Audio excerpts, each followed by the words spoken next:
again, attempting to get some insight from the court about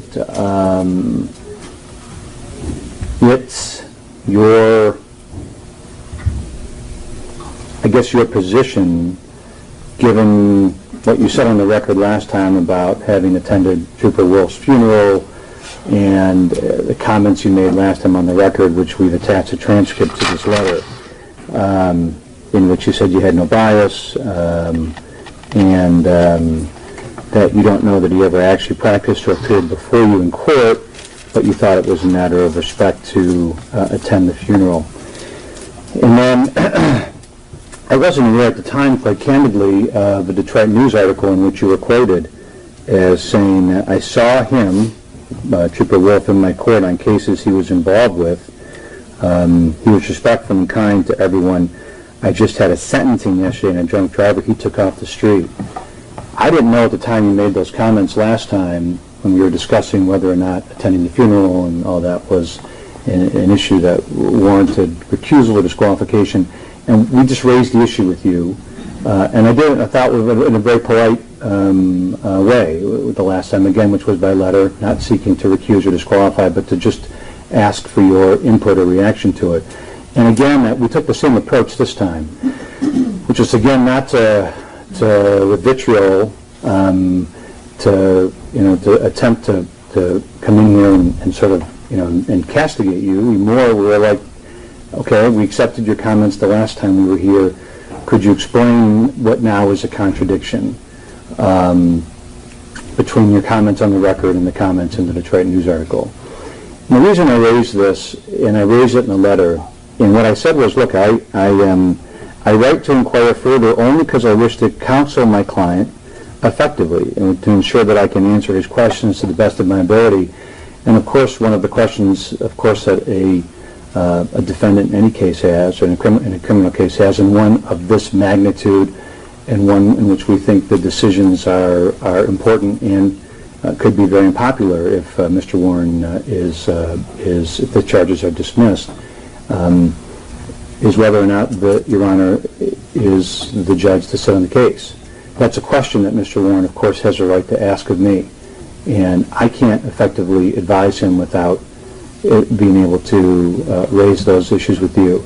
And again, I hope you can appreciate, and I hope you do recognize, out of respect for Trooper Wolf's family, for the state, for Mr. Warren and for his family, and for County, out of respect for you, because I've known you for a very long time. Well, we're not personal friends, but I've known you for a long time.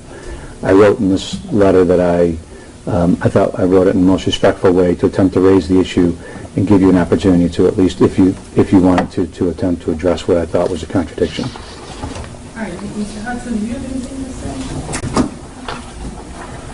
say? No, Your Honor. I think you explained it last time, and I know, well, maybe I do have something to say. I did receive a copy of Mr. Rockine's letter, and I think you answered the question. And I think even in his argument, I think he put forth something that goes to show that I don't think this is a problem. He indicates he's known you for a long time, has appeared here. I've appeared in front of you before, and whether or not you even remember now versus back then, whether Trooper Wolf actually appeared in front of your court, I don't think that shows any bias. I mean, you were very clear he works here. If in the article, if you indicated, maybe I saw him around, but by the time this case came around, obviously you did seem to remember. So I don't have any objection, because I think in this type of a situation, in this type of a profession, people do see each other. Mr. Rockine and I see each other. You see Mr. Rockine. And I think as long as you feel that you're not biased, and I believe you put that forth last time, I don't have any objection. I don't think that's a problem in this case. All right, thank you. First of all, maybe I should clear some things up. I understand that you sent a letter, and I appreciate that. It was an ex parte communication, so the court did not read your letter. I was told, though, I was informed that a letter had been sent. My clerks informed me, so I did attempt to contact both parties by telephone so I could speak to both parties at the same time in regard to that. That's not accurate, Judge. There was the first letter that was sent that had an incorrect fax number on it, There was a subsequent letter that was resent. That is a matter, that is part of the court file. It was resent to both, we have facsimile proof. It was sent to the prosecutor's office on February 11th. The timestamp is 5/22. It was sent to the court on February 11th at 5:15. And we actually have a copy of the fax transmittal that was sent to the court as well. We received one return from the court, and I take very seriously the suggestion that I would ever attempt to communicate with any court ex parte. Mr. Rockheim, you interrupted me, I let you speak. Sure. But a letter to the court is an ex parte communication, even though it was CC'd to the prosecutor. That's why I attempted to call both parties, so I could speak to both parties at the same time. But you were on vacation, so that is why the letter was sent back to you. I did not read the letter. However, I have a strong assumption, because I did read the news article wherein you were speaking to the press about the situation. So I do want to make it clear, though, that when I made my statement at the last hearing, this hearing, what I said was absolutely correct. My position does not change. On the day of the funeral, I actually assumed that you were making that motion because you had read that article. On the day of the funeral, I was involved in a conversation with Mr. Martindale, who is the reporter that you're speaking of. He did not seek me out. I did not seek him out. I was involved in a conversation with him and a number of other people. As part of the conversation, he asked me, did Trooper Wolf practice in front of you? My answer to him was the exact same answer I gave to you on the day of the hearing, the last hearing. My answer was, he did not practice in front of me personally. However, he has practiced in my court. Not meaning in front of me, but in this 52nd District Court. My answer was that, as far as I know, he was always polite and fair. It was then further asked as part of the conversation, I had indicated to him that there was an attorney that was before me the day prior in a sentencing. As part of the attorney's allocution, the attorney indicated that it was Trooper Wolf that had actually taken his defendant off the street, and his defendant appreciated that he had taken a drunk driver off the street. I was reiterating something that was told to me. That was what was reported. The entire conversation wasn't reported, but that was what the conversation was. It's the same thing that I said here. So I'm sorry that the entire conversation wasn't reported. I don't know that it was intended to be misleading. It's just that the entire conversation wasn't reported. So my position remains exactly the same. I went through the process to make a determination. Could I be fair in this case? My determination is yes, I can be fair, I can be unbiased, I can be unprejudiced. If I felt I couldn't, I would have recused myself. So it's the same. There's nothing different. Okay, so can we go forward, or is there any objection? No, Judge, I would know if there's been no motion. I didn't, and it's probably, I've been doing this for 23 years, and I have never shied away from a fight with the judge that I thought couldn't sit fairly. And I hope you will appreciate that I did not take that position with you. I merely asked for, in the most polite, if you didn't get to read the letter essentially said just that.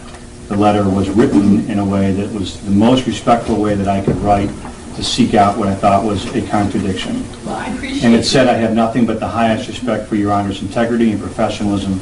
I have no doubt that there is a reasonable explanation for this apparent inconsistency. I write to inquire further only because I wish to counsel my client effectively.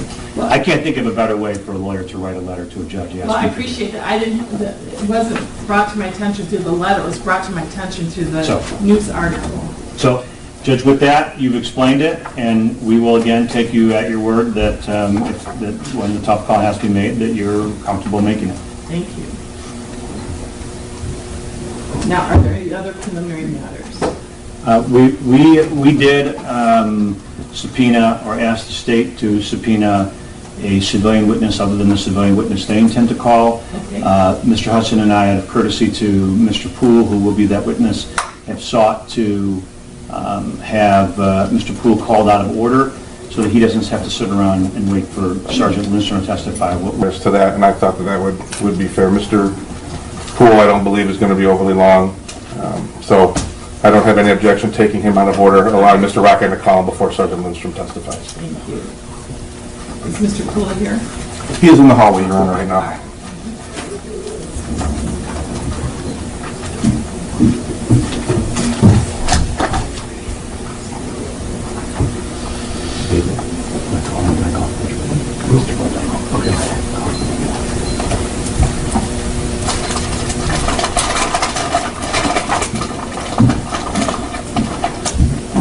We get a witness? Oh, I'm ready. I was going to say, I was going to call my witness, Your Honor, for That's fine. people will call John Fletcher.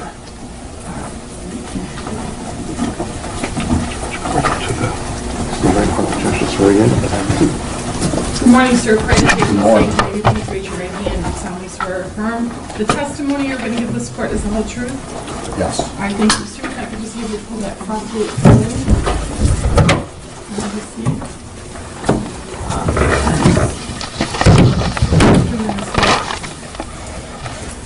Is that someone's microphone?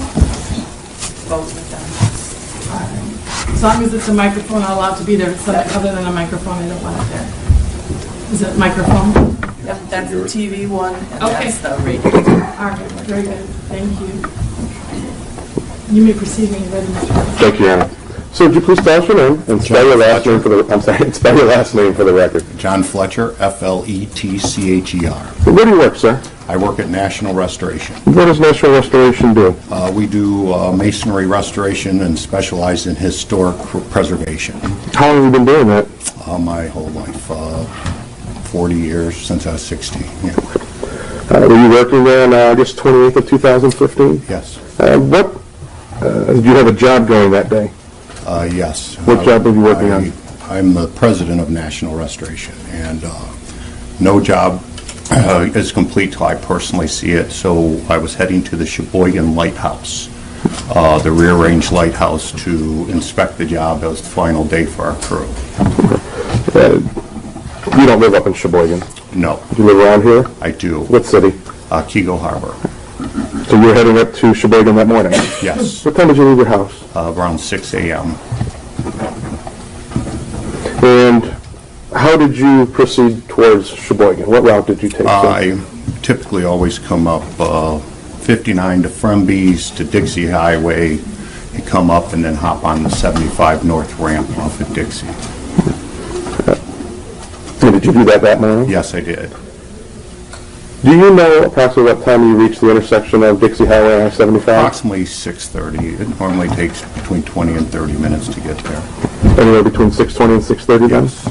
What was the lighting conditions at that time? Oh, it's still dark out. The entrance on I-75, where was that entrance ramp off of Dixie Highway? It goes off of the right, out of the right lane, and then, I don't know if you're not familiar with it, it comes off to the right, you slow down to probably 30, 35, and then it's a 90-degree hard turn onto 75 off to the left. As you entered the freeway, or as you got into the onto the entrance ramp, did you notice anything at that intersection? No. As you got onto the freeway, did anything draw your attention? Yes. What was that, sir? I immediately, probably a half a mile out in front of me, saw just a blaze of sparks. It just immediately drew my attention to it, and it was going off towards the right lane. Now, you kind of moved your arm there. When you first saw this massive sparks, could you tell us approximately where it was on the freeway? Probably in the middle lane moving to the right. It was moving towards the right, though? Yes.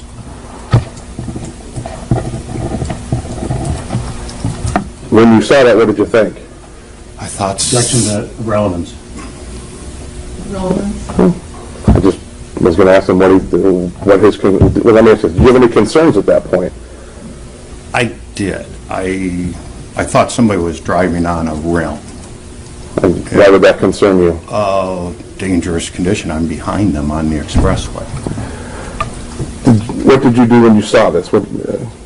I stayed in, brought up speed. I was pulling a trailer myself. I was going to drop off to a home we own in northern Michigan, and I got to speed. How fast was to speed? To around 70, and by that time he's now into the right lane, sort of hugging the shoulder. I couldn't make out the vehicle. It's still dark, and the sparks dominated my field of view. I mean, the attention was really drawn. It's, I got to get going here and get past this. And why did you feel you had to get past it? Just the sparks. I'm like everyone else, I think, and you see things on television where they're driving on rims at night. I'm thinking, oh, this is not safe. I need to get past them, and I sped up to around 78, 79 miles an hour. Were you able to catch up with the vehicle at that point? It was very, very slowly. I mean, if at all, I was very slowly making up the gap. What lane did you drive in? I stayed in the left lane, given all the sparks flying, and I didn't know if debris or something was going to let loose. Were you still watching this vehicle as you were speeding up? Yes. Did it stay in the right lane at that point? He was hugging the shoulder. We had went probably a mile, and he was hugging the shoulder. I call it really hard to the shoulder. I kept thinking, why isn't he getting off on the shoulder? Why isn't he pulling over? And at one point, sort of pulled off. It looked like the vehicle was pulling off onto the shoulder. I said, okay, he's getting off, and came back onto the expressway, and I saw a little bit of debris in the glare of the sparks. And as I said, this is crazy. I got to get past him. I sped up, and I tried calling 911.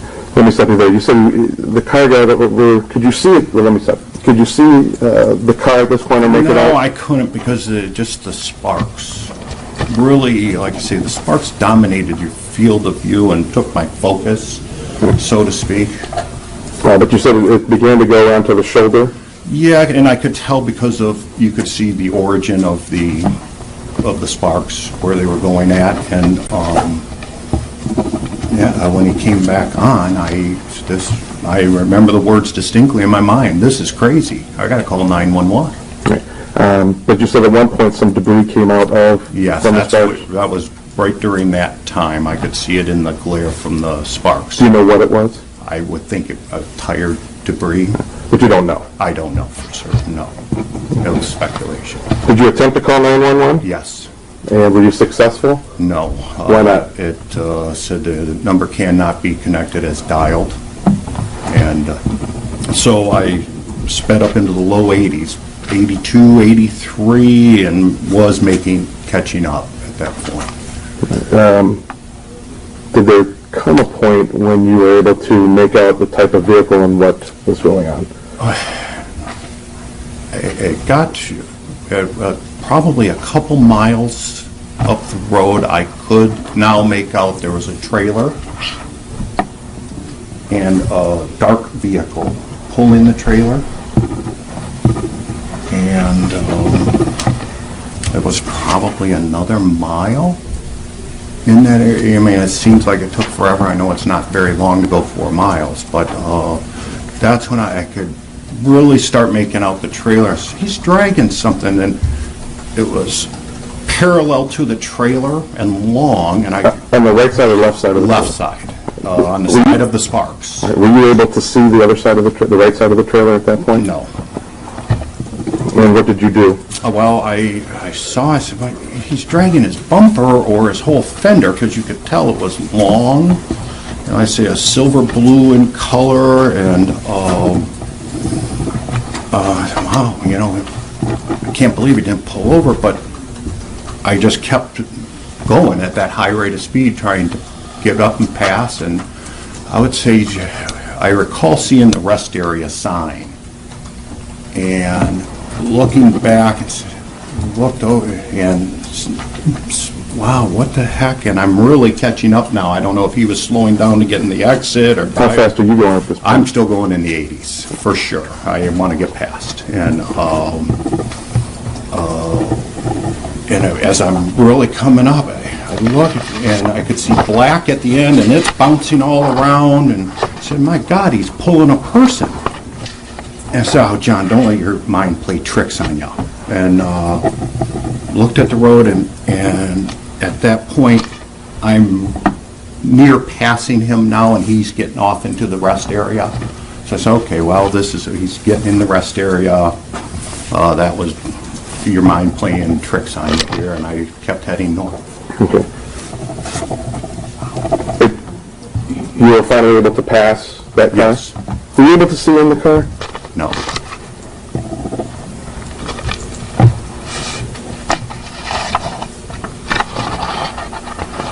And do you know, do you drive that section of the freeway often? Yes. Do you know approximately how far it is from the entrance of I-75 and Dixie Highway to the rest stop? About 4 miles. I've had children. Get on the highway, gotta go to the bathroom.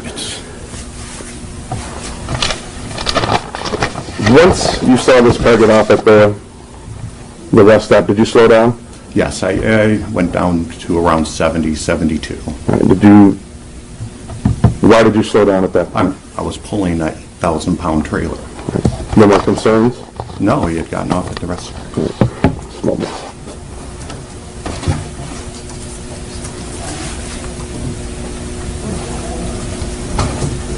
Thank you, sir. I have no further questions. Any cross-examination? You bet.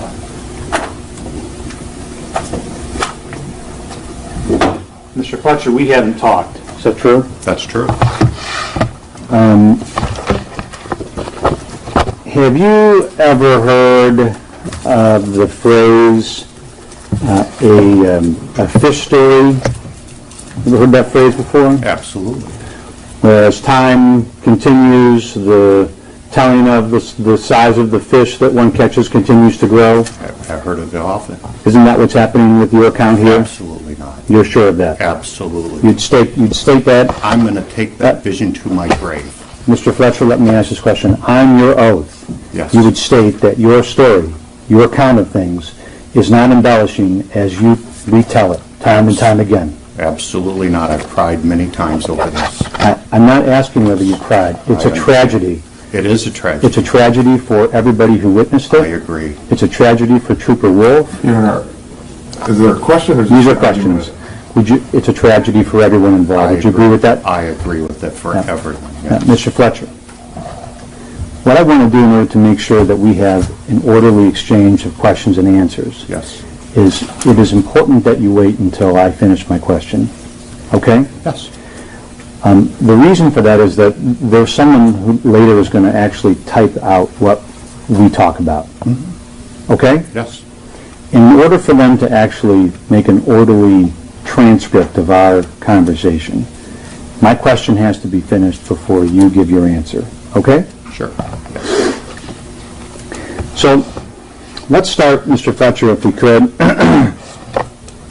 with you enter onto the I-75, right? Yes. And as you enter onto I-75, what you testified to today was you see some object ahead on I-75, right? I testified I saw sparks. Sparks. Okay. Yes. And you were about a half mile away, yes? Okay. And what you told the prosecutor was that you thought you needed to get ahead of the object. You assumed it was a vehicle, it was on a rim, and it was dangerous, you needed to get ahead of it, right? That's correct. Okay. A half mile, Mr. Fletcher, is 880 yards. Are you aware of that? Yes. That is almost 9 football fields. You aware of that? Yes. That means that I'm sorry, can you ask that question again? yes, that means 880 yards is almost 9 full football fields. Yes.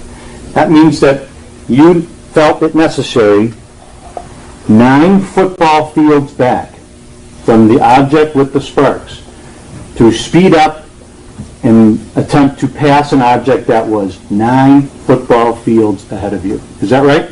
That's correct. And stay in the left lane. Yes. So 9 football fields was the distance that separated you from this vehicle, right? An approximation. Something that you told the court you felt, as you testified today, you felt was a a danger of some sort, right? Yes. Yet you were 9 football fields away. Yes? Yes. And instead of staying back 9 football fields, what you did was you ventured closer to that object. Is that true? That's true. And you made a voluntary choice to get closer to that object, correct? That's correct. Made a voluntary choice to get closer to the object, not knowing who the driver was, right? That's correct. Not knowing the condition of the vehicle apart from the sparks, correct? That's correct. Not knowing whether the driver was intoxicated or impaired or anything of that sort, right? That's correct. And can we agree that you said you have children, right? Yes. And you sound like a smart business person. And you value your children and your business and your family? Yes? Yes. You value your health and your safety? Yes. And you wouldn't put your health and safety in harm's way knowingly, would you? No. Okay. So venturing, as you said, but you ventured closer to this object that was 9 football fields away, right? Yes. The reason why you ventured closer to the object that was 9 football fields away was that you truly didn't feel in danger. That's not true. Okay. He was on the far right, and I think my own nature is, get past this. He's on the far right, I'm in the left. Get past this. But if he's on the far right and you're on the far left, Yes. From your perspective, you felt that the distance originally was safe. 9 football fields feels pretty safe, doesn't it? It had nothing to do with safety. And the distance of the far right lane to the far left lane gave you comfort as well, correct? I felt I could get past him. You felt that being in the left lane of this vehicle, approaching where the vehicle was on the road, was a safe place for you to drive, Yes. correct? Correct. Okay. So you didn't feel like driving in the left lane, passing the vehicle, or trying to get up to it would put you in harm's way, true? That's correct. Okay. Now, as you're as you're driving along, first, would you agree that it was dark outside? Yes. It was very dark outside. Well, it's late summer. It was dark. Are you saying? I'm not sure I understand. Are you qualifying whether it was dark outside?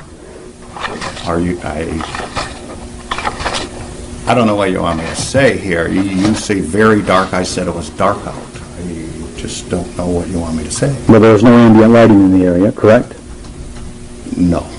I'm correct in saying that? Well, initially, yes. There was fog, wasn't there? No. Didn't you tell the police department in an interview that you had your fog lights on because there was fog? I have my fog lights on the highway all the time. Didn't you tell a police officer with whom you That I'm interviewed? aware of, no. I'm sorry, Mr. Fletcher, but you got it, just for the record, to be Yes. clear, if he's asked, let him finish the question, Okay. even if you already know the answer. Okay. Just so, because everything needs to be typed Sure. ultimately. Okay. Yes. So I'm sorry, Mr. Rockland, you can answer. Yes. Didn't you were actually interviewed by a state trooper, correct? Yes. And the state trooper who interviewed you was someone named, I think it was Trooper Rule, R-U-L-E, is that right? I'm not sure what his name is. And the trooper interviewed you on the same day as this tragedy, is that true? That's correct. He actually interviewed you, I believe it was up north, is that correct? That's correct, in Sheboygan. In Sheboygan. And when he interviewed you, things were still fresh in your mind, I assume, is that true? Yes. Give me 1 second here, Judge, if you would.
Judge, I apologize, there's a spot in the interview that I'm looking for. Give me a second if you don't mind.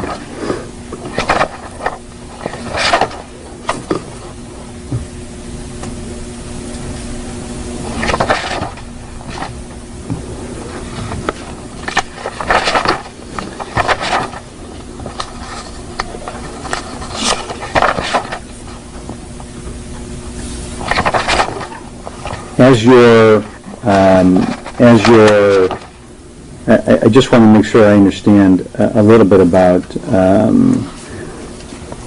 so Trooper Rule asked you during your interview, did you have your headlights on? And your answer to him on the same date of this tragedy was, and fog lights, because there was some fog out there too. Was that your answer to Trooper Rule on the date of the incident? I don't recall verbatim, but it sounds like very accurate. Okay. And I don't mean to quarrel with you, Mr. Yes. Fletcher, but a moment ago when I asked you if there was fog, you said no. Yeah, I just don't recall, a heavy fog or anything along in that line. Well, I didn't ask you about a heavy I fog. got it. I understand. See, and what tends to happen in these situations is this event occurred in August of 2015, right? Yes. And of course it had an impact on you emotionally, as you've already shared with us, true? Yes. And when you first spoke with a trooper, in this case Trooper Rule up north, you had already seen the vehicle on the road, right? Yes. You had already received information from your wife, yes? Your wife had already shared with you that a police officer had been dragged, yes? And he was in critical condition, correct? I didn't know his condition. And that was and you pieced together that you had observed what you came to believe was a man being dragged by this vehicle and trailer, right? That was my first impression when I was passing the trailer. We're going to get to that in a second. But when your wife contacted you and told you that was now on your mind, right? Am I correct in saying My wife that? called me and said, John, that I initially had really, when I passed this, he's driving a person, and I said, God, don't let your mind play tricks on you. We're going to get there. And then probably an hour later is when I found out that an officer had been hit on a motorcycle, and I told her, I must have seen him driving part of the motorcycle or something. For all the sparks, my mind was playing tricks on me or something, and it was later that I found out that maybe it was then too that she said that the officer was dragged. Mr. Fletcher, I appreciate that. Let's go back to my question if I could. After you made the observation on the road, which we'll get to, you received a phone call from your wife, correct? Yes. You had about a 4-hour drive up north, right? Yes. You're driving and your wife passes on information to you, true? True. Information that she clearly has gotten from the news, correct? Yes. You start to piece the information together, is that right? Didn't need to piece it together. Okay. You started to piece together the information that you got from your wife with what you had observed, correct? Well, Your Honor, I think he answered that already. He said he didn't need to piece anything together. It was Okay. pieced together. Okay. Mr. Fletcher, that's what I'm talking about. When you offer that answer here in court, aren't you offering that answer, isn't that sort of an embellishment on what you told the police when you originally were interviewed by Trooper Rule? I don't understand what you're asking. Well, didn't you tell Trooper Rule that after you received the information from your wife, that you then realized that a person had been dragged, and that is what you observed? That is, yes, that Okay. would be correct. When my wife had called me, and yes. Yes. That's when I realized it was true. I saw a person. Okay. That my initial reaction was true. Okay, we're going to get to that, So, okay? yes. You're in the car. It doesn't have to be this challenging. When you're in the car, you're driving, you get a phone call from your wife. Your wife tells you that, did you hear that a police officer had been dragged on I-75? No, that's not. She called me and asked me if I had gotten through the Dixie Highway I-75 intersection okay. So, well, yeah, and the strangest thing happened. Okay. And Weren't you asked by Trooper Rule this question? You say, I was dragging you on maybe the motorcycle. Now I realize it was the officer. This was in your interview with Trooper Rule. Trooper Rule says to you, why would you realize that? And your answer, Mr. Fletcher, is because now I realize that. My wife just called me and said, John, this officer was dragged 2.5 miles. Isn't that what you told Trooper Rule during your interview? Yes. And your interview with Trooper Rule occurred hours after your observations on I-75. That's correct, several hours, yes. So when you're on I-75, and we'll get to what your original observations were, you're driving, you see this vehicle, which we'll talk about in a second. Later, as you're further along, as you get up to your ultimate destination, you get a phone call from your wife, correct? 7:30 in the morning. Okay. And your wife passes on information, right? Yes? Yes.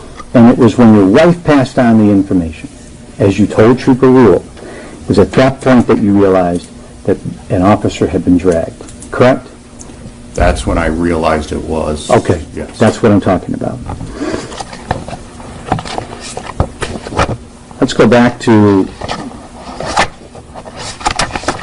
would you agree that emotions can impact memories? Yes. And this is certainly an emotional event for you. Would you agree with that? Yes. And in the interview with Trooper Rule, is it fair to say that from the start, what you were passing on to Trooper Rule, just as you have today, was essentially we're filling in blanks and gaps based upon information that had been given to you? Is that fair to say? No. That's not fair to say. No. What I passed on to him was what I saw. Okay.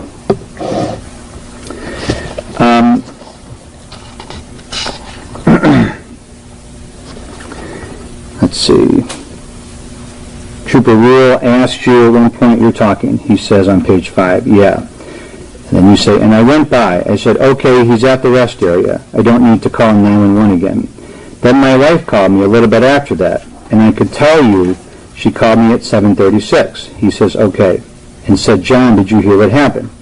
Are you past Waterford and stuff? I said, no, what? She goes, John, there's an officer was run over there, and they say it was on I-75. I said, oh my God, isn't that when you started to put things together? You started to piece things together based upon information from your wife? Yes, and I called the state police. Okay, I'm sorry? And I called the state police. I understand. And, in fact, in the very beginning of your interview with Trooper Rule, I believe that you were telling Trooper Rule that you were trying to piece things together. You were trying to put things together. Isn't that true? I don't know where you're coming from on that. Well, there's a difference between, would you agree? All day, I Mr. would Fletcher. say to answer that I'm question. going to interrupt. Sure. If you did, it sounds like you didn't understand the I'll be happy to, question. I'll rephrase it. You took information, you made an observation on the road. Yes. You then receive information from your wife. Yes. You then receive more information. Yes. You then talk to Trooper Rule ultimately. And what you tell That's what Trooper, it is. what you tell Trooper Rule is that you are piecing things together. You are connecting the dots. Don't you agree with that? I didn't tell him Trooper Rule that, I think is what you just said. You didn't tell Trooper Rule that you were actually attempting to piece things together? I probably discussed piecing it together at that point where, yes, everything came together. What I had saw and basically, yes, and putting it all together, yes, I would say that, but I don't think I ever used the term connecting the dots.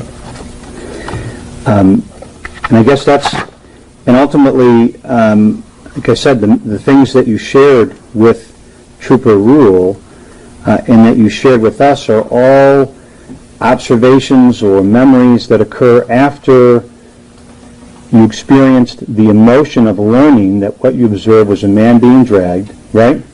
Yes, And the impact that the emotions had on you, right? yes. And it's difficult to separate, almost impossible. Wouldn't you agree to separate? Let me finish. It's almost impossible to tell when your emotions and your sentiment are actually tainting your recollection. Isn't that fair to say? I don't think in this case it's fair whatsoever. As I said, initially, right when I got up there, my first reaction was he's dragging a person. So no radio reports or phone calls or piecing together changed that. Was my initial, what I thought I saw, and I didn't want to believe that that's what I saw. I couldn't have. Not just that you didn't want to believe it. That's another exaggeration or embellishment, isn't it? No, what that's happened not is, true. what I happened would is, object to argumentative. okay. Next question. What happened, Mr. Fletcher, is that as you saw a gray and black object laying horizontally near the tire, correct? Yes, And it appeared flimsy to you, right? yes, And that what you told the officers were, as you said, the first thing that hit my mind was that's a body, right? that's correct. And then you immediately said to yourself, no, that's ridiculous, right? That's right. And you said it's not reasonable to think that, right? That's right. Nobody's dragging a person down I-75. Because it was ridiculous, it was so preposterous to think that could be taking place, correct? That's correct. And so you dismissed that at that point and felt that it was something from the trailer or another object that had fallen loose from the trailer, right? No, I said initially I thought he was dragging his bumper or the rear quarter panel. Then when I got up there, when I said that's ridiculous and so there's no way, I just don't know what. I mean, it was at that point where, you just don't know what to think. Really, you don't know what to think. Yeah, except that's not what we're talking about. It is what we're talking You have a about. vehicle on the road, you know that you're in the left lane, right? That's correct. The vehicle's in the right lane, That's correct? You have a vantage point to the vehicle where you're able to actually, you have a vantage point able to see the left side of the trailer, correct? Yes. Be able to see the rear of the vehicle, correct? Yes. Be able to see objects that are near the trailer, correct? I could see what You can was make them out, I alongside there understand. because your focus is there. And you Sparks had a were van- still. If I can object, I would just ask Mr. Rockheim, if he's going to ask the question, allow him to answer rather than just... I think he's answering, so. Well, he's cutting off his answers, and if that's going to be the case, let him answer. Through the whole. Let's just take a deep breath. Sure, well, I'm fine. So, Mr. Fletcher, let me finish my question, okay? I didn't actually finish my Okay. statement. You gotta let everybody finish, same as we've gotta let Mr. Fletcher finish his answers. Make sure that, Mr. Fletcher, you allow him to finish his questions. So, Yes. slow it down Now- a little bit. You know that drivers have blind spots, correct? Yes. And a driver has a blind spot, there are things behind them that the driver can't see, correct? Yes. And you know that in particular where there's a trailer, the trailer may also obscure or obstruct the driver's view of things, correct? Depending on what type of trailer you're pulling. And you know that if an object is closer to the ground, the actual vehicle itself, the chassis may impair or obstruct the driver's ability to see the object, correct? Yes. In this case, we know that there was a driver in the vehicle, right? Yes. And it turns out that there was a person that was on the ground, right? That was Yes. being dragged. You're in a different position than the driver in terms of vantage point, correct? Yes. Because you're actually on the road, right? Yes. You're to the left of the vehicle, correct? Yes. You have a vantage point where you aren't obstructed by the same blind spot, right? That's The correct. chassis of the vehicle that Mr. Warren is driving isn't blocking your vantage point, correct? That's correct. You're able to actually look and peer through a window and see your windows and see down to the ground, correct? Yes. And you know that as someone on the road, you're able to see things from your vantage point that perhaps the driver can't see, correct? Yes. And that puts you in a position to perhaps be aware of things that the driver of the vehicle may not be aware of, correct? Yes. Okay. And so, in this case, what you observed, you would agree may not, and what you became aware of, may not be what the driver of the vehicle was aware of. True? Objection, speculation, Your Honor. That's fine. Objection sustained. Now, as you observe, as you observe the vehicle proceeding forward, I think you're watching it, you thought at some point that it might have been a muffler, right? The No. sparks? No. You never thought that it was a Well, muffler? I mean, I really all along thought they were driving on a rim because the sparks were so dominant and there were so many and it was very bright. My question was, at some point you thought that it was a muffler, correct? I thought he was dragging something. What you told Trooper Rule was, so my attention was on that, and I'm actually looking for road debris, thinking it's a muffler or something dragging, right? Yes. So at one point you thought that it was a muffler? Okay. Now, as the vehicle is moving forward, I think you would agree that at one point you thought to yourself, it should pull over to on the shoulder. You had to thought to yourself, why isn't the vehicle pulling over onto the shoulder? Yes. Right? You said you drive a lot, Yes. correct? Travel on the roads a lot. Yes. Travel on highways a lot, right? Yes. We know that it was dark outside, correct? Yes. We already know from your testimony that there was some fog that morning, according to you, right? Yes. And you would agree to me that stopping on the side of on a shoulder is potentially dangerous, correct? Yes. And particularly where the vehicle or trailer may end up sticking out into the roadway, right? Yes. Mm-hmm. And that you're aware that there are individuals who have actually been injured or killed trying to change tires or repair vehicles on the sides of roads, correct? Absolutely.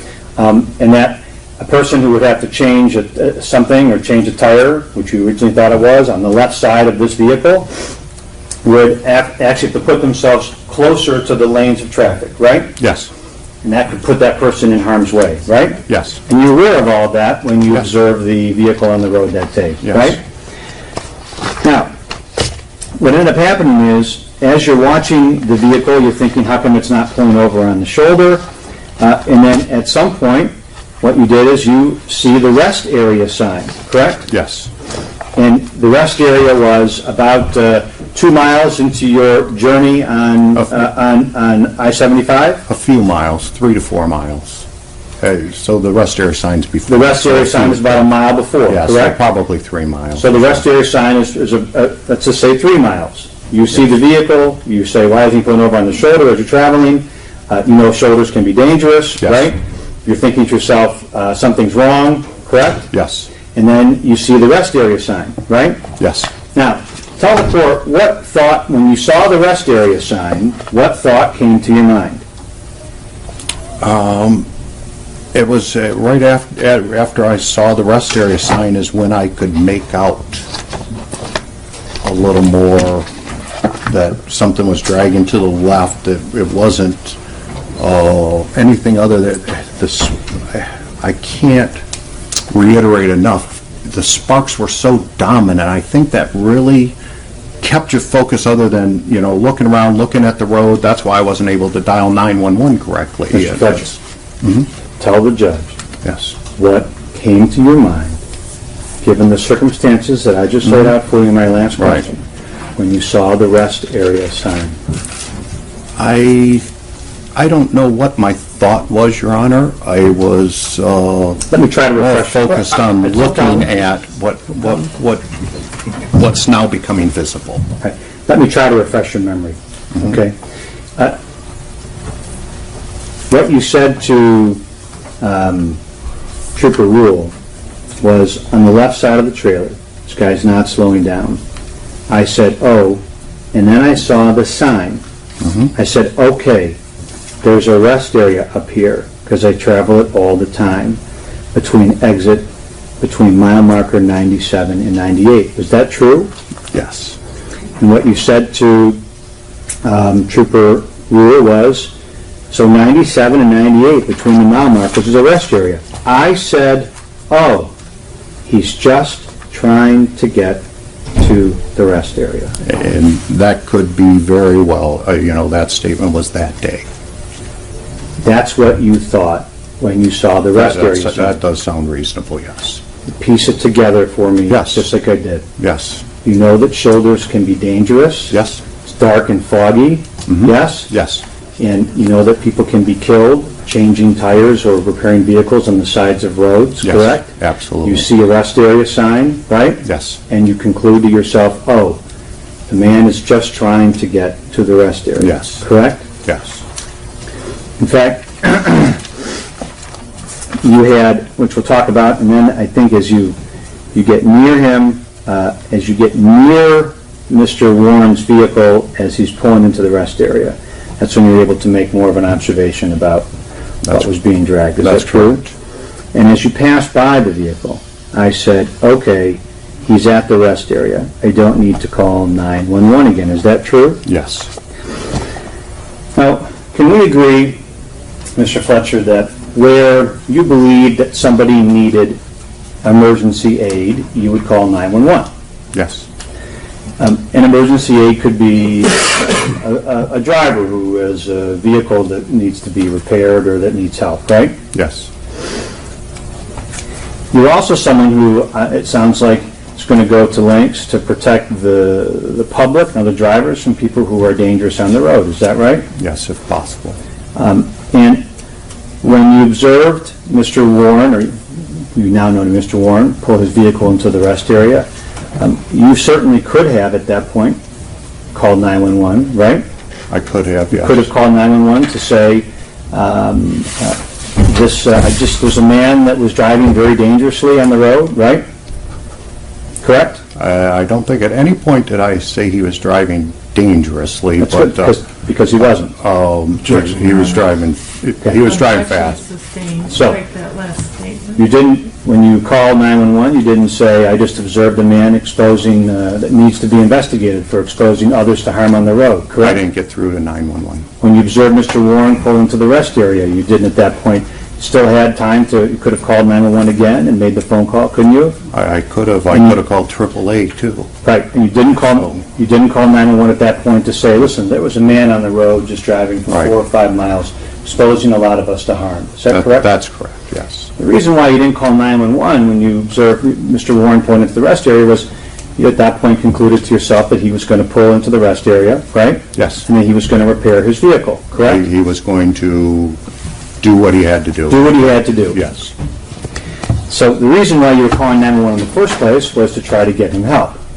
I was calling because I didn't think it was right that someone's still going that rate of speed with all these sparks lighting up the area that would be a typical person's situation. Mr. Fletcher, isn't that, doesn't your actions actually speak louder than your words on that point? As far as what, trying to call 911? Well, isn't that a point of embellishment and exaggeration by you on that point? I would draw that. So, Mr. Rock, I was Sure. getting a note from the court reporter, and she's asking me to ask you to slow down. sure. So I'll do the best I can. Amber's known me for a long time. I'll do the very best I can. So wouldn't you agree? I mean, the person was either warranted investigation due to his driving, or he didn't. There's no gray area there. Do you agree with that? I believe that the reason I tried to call 911 was, and I stated this before, at one point started to go onto the shoulder to pull off and then came back in, and at that point, this is nuts, all these sparks and stuff. I'm going to call 911 and let the police know there's a vehicle out here, this is what's happening. Okay. Again, my question still stands. You observed the driving. You observed the condition of the vehicle. The man either warranted calling 911 based on his conduct or he didn't. Yeah, Right. I called 911 because I thought it was a dangerous situation, And yet, pure and simple. after, when you see this person pulling into the rest area, you don't call 911 again to report him or to have him investigated or to see if he's drunk or anything of that sort, correct? That's correct, they're off the highway. Isn't it true, Mr. Fletcher, that the reason you're saying that now, you called because it was a dangerous situation, is because you are impacted emotionally by what you observed and what you now know? No.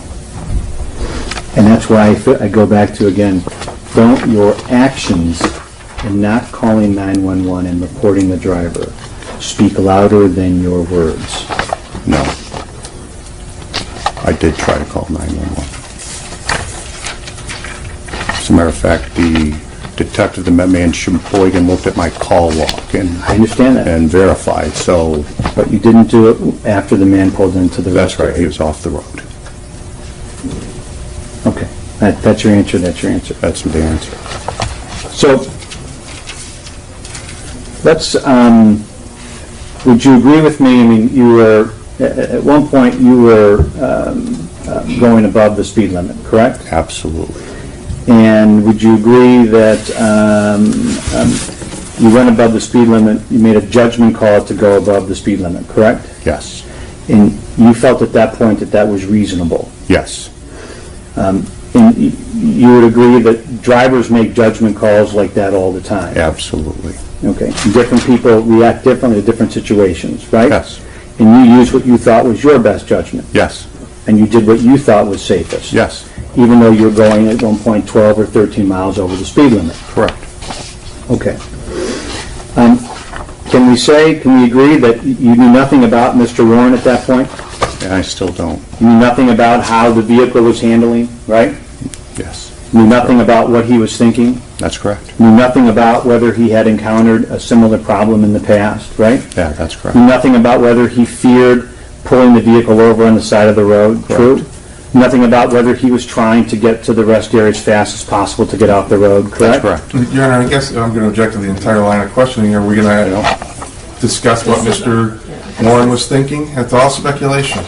And any questions to Mr. Fletcher about what he knows about the defendant's state of mind is all speculation. Well, I was, Most of these questions have been asked and answered. the reason for the questions is that it's clear to you that whoever was driving that vehicle, in this case Mr. Warren, was making a judgment call as well, correct? I'm going to object again, speculation. Objection sustained, that would be speculation. Okay. Consider that for argument, Mr. Director.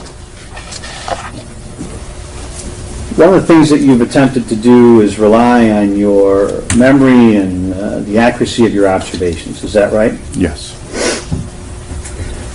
Can we, you didn't see, when you passed by the vehicle, you didn't see any instrumentation panel inside, true? That's true. I just, even that day, I told the detective, I think when I got past him, I just said, okay, he's going in the rest area, that's it, but I don't recall seeing the instrument panel, though. Is it fair to say that you didn't even recall whether the vehicle had headlights? It was tail lights that I didn't recall. I didn't get in front of him to see headlights. The sparks were so dominant, that's what took your field. It just, when you see something bright like that, I think your focus is more on that. So I don't recall seeing his tail lights or anything, no. And by the time I was in front of him, he's in the rest area, so I don't know on his headlights. But my question was, you don't even recall, you couldn't even tell the officer that the vehicle had headlights on when you spoke to Trooper Will. I was Is that never true? in front of him to see headlights. I think we're talking about two different things if we can. No, I'm asking about your The reliability. tail lights. Couldn't tell how many people were in the car, right? No, that's correct. Couldn't tell whether the person was in the, whether it was a male or female, Couldn't right? tell. That's correct. At one point, did you tell Trooper Rule that the vehicle was driving mostly on the shoulder? Probably, yeah, that's when he was trying to pull off. It looked like he was going to pull off, and that's why I say you could see some debris bounce up there was a lit up area from the sparks, and why he got back on, I don't know. Did you hear my question? Did you hear my question? Yes, Okay. and yes. At one point, did you tell Trooper Rule that the vehicle was actually operating, for the most part, on the shoulder? Yes, That's not true, correct? it is true.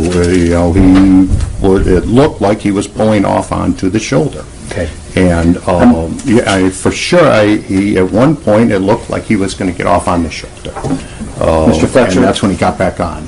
so. Are you aware that you're the only witness that puts Mr. Warren's speed at that level? I would object, Your Honor. I withdraw that. Objection sustained. You said that you observed like tire debris actually coming onto the roadway, correct? Yes, You read that the police actually closed down the highway and canvassed that? I didn't know that. That they actually searched the highway? Yeah, I didn't know Do you that. know that there was no I'm tire gonna debris object, Your found of Honor. that sort? No, nothing about that. We're assuming facts, not evidence, and two, he's asking to comment on any other witnesses. The reason for the line of questioning? I Mr. withdraw it. Huffman? I All right, withdraw it thank again. you. My last comment is that you said that there were no other, you were the only vehicle that was near Mr. Warren's vehicle. Is that true? Behind him. I believe when I got on, there was a car farther up. Ahead of Mr. Warren? Yes. There was no other vehicle between you and him, is that right? No, there wasn't. And that is from the point that you were behind Mr. Warren up until the point that you passed him, correct? Yes. All right, I have nothing else, thank you. All right, thank you. You can redirect. You're almost done, Mr. Fletcher. Thank you. Just a couple. Mr. Rockeye asked me quite a few times about you not calling 911 after the car got off the rest stop, correct? Correct. Was that because the danger had passed in your mind? Yes. But prior to seeing that, you felt he was a danger to everybody else on the road? I thought there was a hazardous situation, yes. In fact, it was such a hazard that you felt the need to try to call 911? Absolutely. And that was just after he had went onto the shoulder and then got back off the shoulder back. He was hugging it, is the term I would use, hugging the shoulder. And at that point, I said, no, this is crazy. I'm going to call 911 and report this. Now, you also, Mr. Rockhead asked you about piecing it together. He asked you a lot of questions about that. Yes. When you said piece it together, because you were told it was an officer who was dragged, did that change your mind that you actually saw a body earlier? It basically confirmed what I really didn't want to believe that I saw. I mean, it was confirmation. As soon as, when she called me and told me about that, I said, I've got to call the police and let them know that what I saw. And at that time, I called 411 instead of 911, asked to be connected to the state police. They connected me to the Brighton field office, and I told the officer what I had seen. I thought it was a mid-size, dark vehicle pulling the trailer. He got off in this rest area, thinking that if an officer had been, that he would want to know where that's at. He took my information, and I didn't hear anything for a couple of hours. And then I think she was a colonel, maybe from the state police, called me back. And then you met with the trooper, Sergeant Rule up in Gale. Yes, in Sheboygan. Now, Mr. Rockhead asked you about making a judgment call going 12 to 13 miles an hour over the speed limit, correct? Correct. And what was that in response to? I mean, why did you feel the need to go that? I just I realized this person wasn't going to slow down, stop. I just wanted to get past it. The same situation.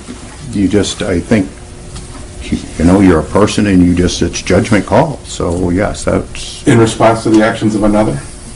I don't know if it's per the other person's actions or as to the situation, I would say, is a fair statement. Situation that's, with all the sparks, it was just, it was something. If this car, with the sparks going, would you have driven 12 to 13 miles an hour faster? If you didn't see the car, that car was not on the road. No. Objection sustained. Yeah. Well, Your Honor, it's in response to Mr. Rockhine's questions on cross about, well, you made a judgment call to go faster based on your driving conditions. I'm asking him to clarify that. Why did he make that judgment? In response to Mr. Rockhine's cross-examination question. No. That's why I'm asking it. He said, I'm still going to, you. it's still speculation, so we can speculate all day. You're right, Your Honor. So we're going to get past the speculation. I want to hear what his thoughts actually were. Now, you said you observed at least one other car on the road ahead of him? Yes, it was up there, pretty good ways in front, but I did see it, yes, and then I think my focus just turn to the sparks, the illumination was pretty intense. Was traffic heavy on northbound that time of the morning? No, southbound is, but no, northbound was very light. Thank you, I have no further questions. Mr. Fletcher, thank you for your testimony. Thank you. You may be excused. I'm going to ask you to just push the front gate forward. Yes. Is there any reason Mr. Fletcher cannot be excused at this time? I have no further questions. All right, then Thank you are you. free to leave. Thank you Thank very you. much. Judge, we've agreed to allow me to call David Poole out of turn to get the civilian witness on the witness stand. Is that okay? Very good. Can I get him from the hall? Yes, you may. This is a defense witness.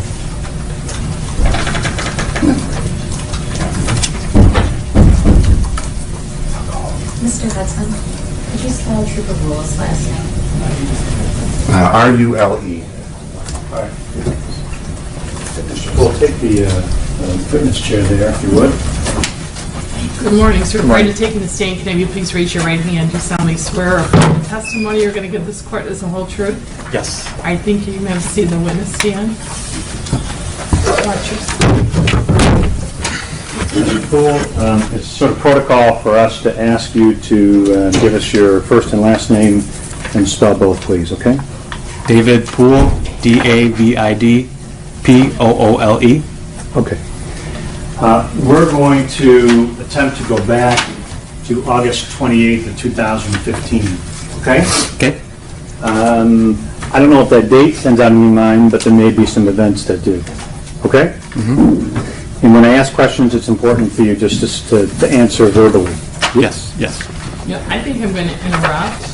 I just want to make a statement. I recognize Mr. Poole. I believe if the question's going to be asked, you either work or worked for Independence Township. Is that correct? I did prior to, And there's been times when you've actually testified in court on matters. Is that correct? correct. Okay, so I recognize him. I don't know him, but I do recognize that he has appeared in this court before. But I want to just make that statement.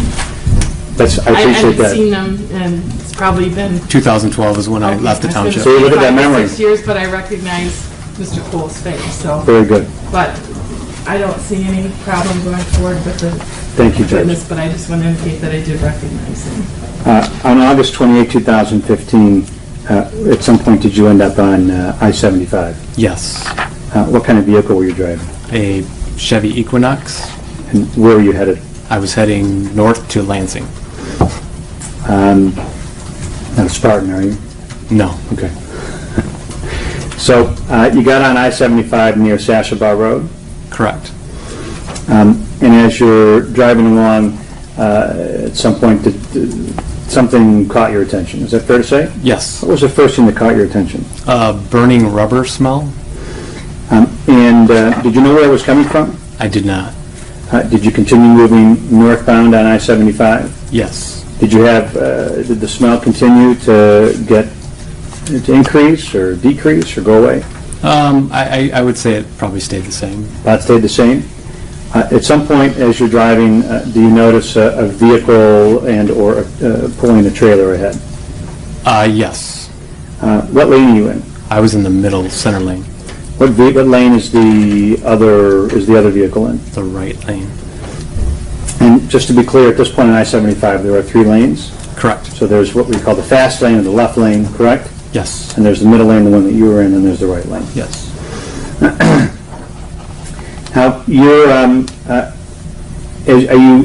as you're driving, do you see the vehicle and the trailer?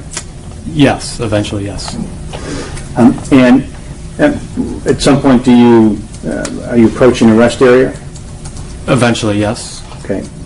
So, tell me, at one point, did you think to yourself, make any thoughts to yourself about the vehicle pulling over?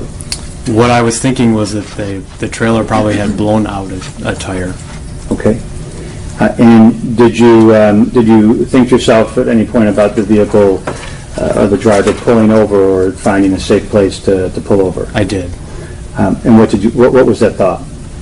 Well, the thought that was going through my mind was that the trailer probably had blown a tire, and that the cargo that was in the trailer was between the car and the trailer. Okay. What were your thoughts about the vehicle pulling over? Just as I was approaching the rest area, the sparks really kind of got going, and I remember kind of honking and kind of going like that, like you need to pull over. And did you think anything about the rest area as a safe place for him to pull over? I did. What did you think about that? Again, because I was thinking that they had blown out a tire, at that point I thought at least they're getting off at the rest area. You did talk to a police officer on August 28th, is that fair to say? Yes. And make sure I have and when you spoke to a police officer, let me see, do you remember saying to a police officer that you at one point thought, why isn't he pulling over? Yes. And then you said, but then I kind of thought, well, he's probably the safest place for him to get over with a blown out tire is at the rest area. I do remember thinking that, yes. Was that true? Yes, I do remember. That was a true thought? Yep.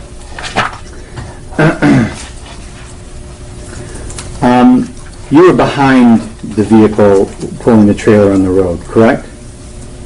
At one point, yes. But obviously, at some point, did you pass it? Yes, as the vehicle is exiting the expressway, going to the rest area.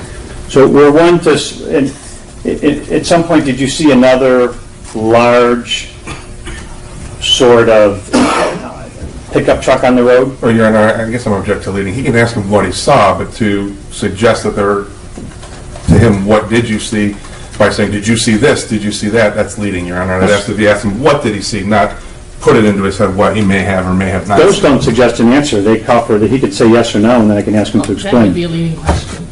Okay. So, Did you see any other vehicles on the road besides the vehicle pulling the trailer? I remember there were other vehicles on the road, but specifics of the other vehicles I don't recall. Do you have any memory, or do you remember? Let me see if I can refresh your memory. At some point, did you tell trooper or a police officer that you spoke to about this incident that you observed a larger vehicle, or like a Silverado, speed up and pass by you? I don't remember specifically being, maybe a pickup truck in the left lane going past me. Going past Or you? going with traffic with the same time I was, all kind of occurring at the same time. Right, so let's put that picture together. The vehicle with the trailer, with the sparks, is on the right near the rest area, right? Yes, You're in the correct. center lane, correct? Correct. And there's a Silverado or a large truck that's in the left lane, correct? Correct. And that one is the fastest truck, the fastest vehicle, It was going faster than me, yes. and faster than was it going faster than the vehicle that was pulling the trailer? Yes. Okay. In fact, let me see if I can, is your memory foggy on this at all?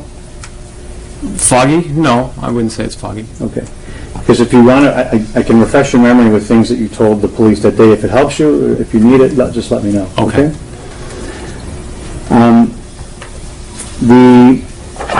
Let's talk, what kind of car were you driving that day? Chevy Equinox?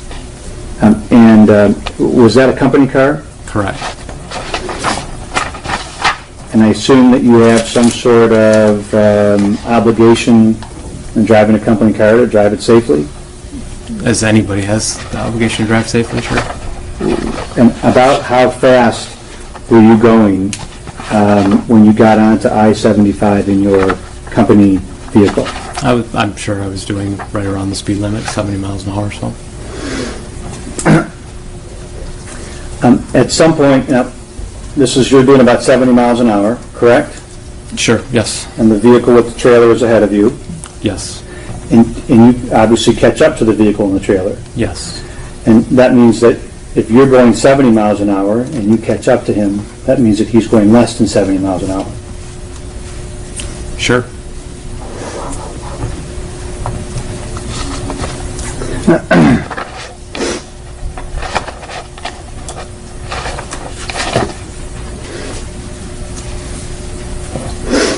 As you're in the center lane approaching the vehicle pulling the trailer in the right lane, I want to talk a little bit about the way that the driver is handling pulling the trailer, okay? Okay. Is the vehicle being driven in the right lane? It seemed to be, yes. It was dark. Did you observe swerving or weaving? Not that I recall, no. Did you observe him drive onto the shoulder for any prolonged period of time? Not that I recall, no. Did he pull into your lane? No. Did he approach your car in your lane? No. From your perspective, being a driver, did the vehicle seem to be under control? I'm going to object to speculation. I'm asking from his perspective. Well, that's, again, we're asking for his opinion, and it's my understanding, based on, of course, previous rulings, his opinion, I think as a to the other. layperson can answer that question. Did the vehicle seem like it was under control? Yes.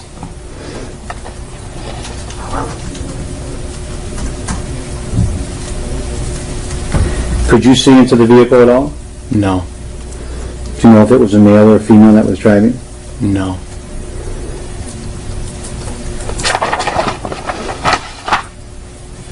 When you looked into the rest area, did you see any danger in the rest area? I didn't really look into the rest area. Do you see any vehicles in the rest area that you can remember? No. Do you see anybody walking about that could have been in danger or in danger of being struck by the vehicle? Well, here, and I'm going to object, he said he didn't look into the rest Okay, area. fair enough, Objection sustained. fair enough.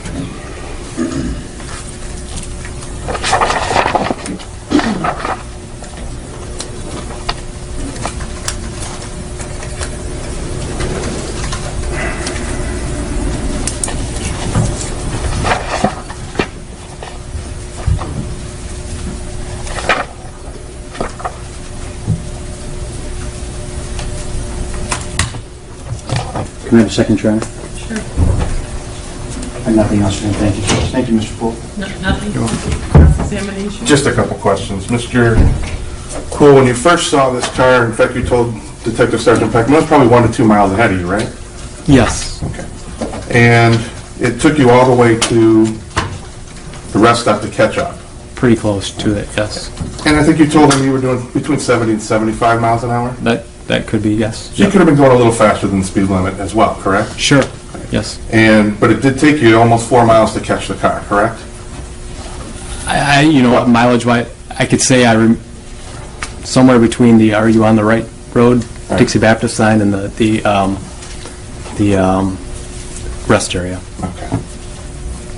But when you first noticed it, it was a couple miles ahead of you, right? I would say yes. Thank you, nothing further. All right, thank you. Any regrets? Yes, thank you. Mr. Poole, no one's trying to Call you out for going fast. I hope you realize that, okay? I want to frame the issue so that I can ask you the right question. When you got onto the highway, at some point, if you were going 70 or 75, it doesn't matter. Let's say it's in that range. That's what you told Mr. Hudson, okay? Yes, yes. It's in that range. Regardless of whether it's a mile or 2 miles, you ultimately do catch up to the vehicle pulling the trailer, right? Ultimately, yes. Yes. Which means that, just common sense, that you're going faster than that vehicle and trailer, right? In order for you to catch it. That's just common sense and logic, right? Well, again, I'm going to object to leading. Okay. Is it? Yeah, I would say logic dictates yes, that if I catch up to a vehicle, I'm going faster. You were asked, I asked you about this other truck that was in the left lane. Remember that? Do I remember you asking me? Yes. Yes.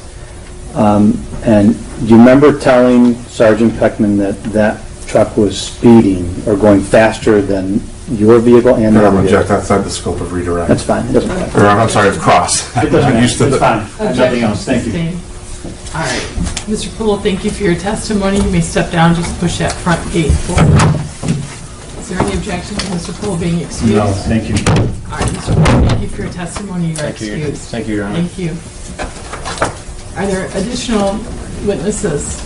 Sergeant Lidstrom is next, Your Honor. All right, why don't we take about a 5-minute break? Maybe stretch your legs for just a minute.